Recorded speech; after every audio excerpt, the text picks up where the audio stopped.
Hello, good morning. Welcome to fun and learning school. કેમ છો? બધા મજામાં છો ને? આજે આપણે સ્ટાન્ડર્ડ 2 સબ્જેક્ટ ગુજરાતી પાઠ 6 વાઘની ટૂંકી રિસેસ એમાં પાર્ટ 3 ભણી ગયા ને. હવે પાર્ટ 4 ભણીશું. પાના નંબર આપણે 41 ઉપર જોઈશું. ચાલો તો અહીંયા આપણને જોડકા આપેલા છે તો જોડવાના છે, તેના નામ સાથે જોડવાના છે. તમને દેખાય છે ને? જુઓ અહીંયા શું આપ્યું છે? બરણી આપી છે. શું આપ્યું છે? બરણી. તો અહીંયા આપણે એક જોડેલું જ છે વાક્ય, તમે જોઈ શકો છો. અહીંયા જોડેલું છે. બીજા નંબરમાં શું આપ્યું છે? કમળ. શું આપ્યું છે? કમળ. તો અહીંયા જુઓ, કમળ પણ જોડેલું છે ને? આપણે જોડ્યું કમળ. અહીંયા શું આપ્યું છે? જુઓ તો અહીંયા દેખાય છે તમને? અનાનસ. શું છે? અનાનસ. તો અહીંયા અનાનસ. ની સાથે અનાનસ.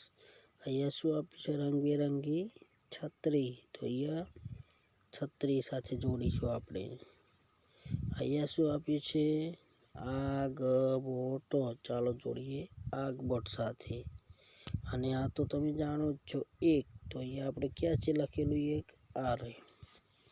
આ રીતે આપણે શું કરીશું? જોડકાઓને જોડીશું. અહીંયા કમળને જોડેલું છે ને આપણે. હા, આ રીતે આપણે નામ સાથે ચિત્રોને જોડીશું. પાના નંબર 41 ઉપર જોઈ ગયા. હવે પાના નંબર 42 ઉપર જોઈએ. અહીંયા લખાવો. ચાલો અહીંયા શું છે? આ કમળનો ક. તો અહીંયા આપણે ક અહીંયા ખૂંટવાનું છે. પેન્સિલ વડે શું કરવાનું છે? ક ક ક ક ક આ રીતે ખૂંટવાનું છે. ને નીચે આપણે ક ક ક કમળનો ક કમળનો ક આ રીતે આપણે શું કરીશું? લખીશું. અહીંયા આપણને શું આપ્યું છે? બ. બકરીનો બ. તો અહીંયા પેન્સિલ વડે આપણે અહીંયા બ બ બ બ બ બ બકરીનો એ રીતે આપણે પેન્સિલ વડે ખૂંટીશું. અને નીચે બ બ બ બ બ બકરીનો બ બ બતકનો બ એ રીતે આપણે લખીશું. અહીંયા આપ્યો છે. શું આપ્યો છે? અજગરનો અ. તો અહીંયા આપણે શું કરીશું? અહીંયા પેન્સિલ વડે ખૂંટીશું. આની ઉપર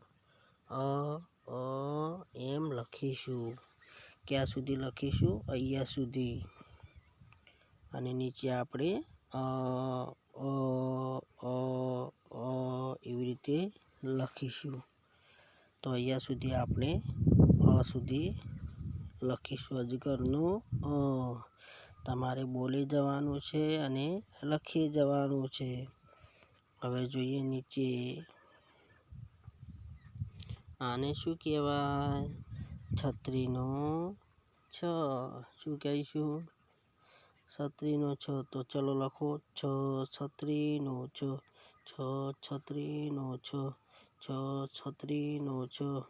અહીંયા છ બધી ગૂંટવાના છે આપણે. અને અહીંયા તમારી જાતે લખવાના છે. તો આ ખાનામાં અહીંયા સુધી આપણે છત્રીનો છ લખીશું. અહીંયા જોઈએ. આને શું કહેવાય? આપણે જોયું ને અજગરનો એ. તો આને એક માત્ર કરીએ તો એ.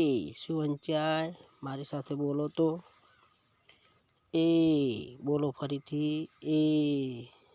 અને એક માત્ર એ. અને એક માત્ર એ. એ રીતે આપણે લખીશું. ક્યાં સુધી લખીશું? અહીંયા સુધી એ બોલે જવાનું અને લખે જવાનું. અને અહીંયા આપણે એ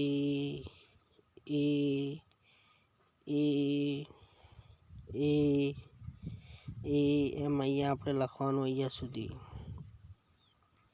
અહીંયા જોઈએ હવે આપણે આને શું કહેવાય? તો તમે કહેશો આને કાનો લગાડીએ તો શું થાય? આ. અને કાનો આ. અને કાનો આ. ચલો પેન્સિલ વડે ગૂંટો તો મારી સાથે. અને કોનો આ. અને કોનો આ. અને કોનો આ. અને કોનો આ. એ રીતે આપણે બધા મૂળાક્ષરોને ગૂંટીશું અને ત્યાર પછી શું કરીશું? અહીંયા લખીશું. અને કોનો આ. અને કોનો આ. અને કોનો આ. અહીંયા સુધી આપણે લખીશું. અહીંયા આપણે સરસ મજાના મૂળાક્ષરો જોયા ને તમે? કયા કયા મૂળાક્ષરો જોયા? ક, બ, અ અને શું જોયું? છ, એ અને આ મૂળાક્ષરો જોયા ને? હા, મૂળાક્ષરો જોયા. પછી શું જોયું? અગાઉ આપણે ચિત્રોને એના શબ્દો સાથે જોડ્યા ને? હા, તો આજનો આપણી બુકની અંદર પણ લખીશું અને નોટબુકમાં પણ આજનું આપણા હોમવર્ક તરીકે લખીશું. Okay, bye bye.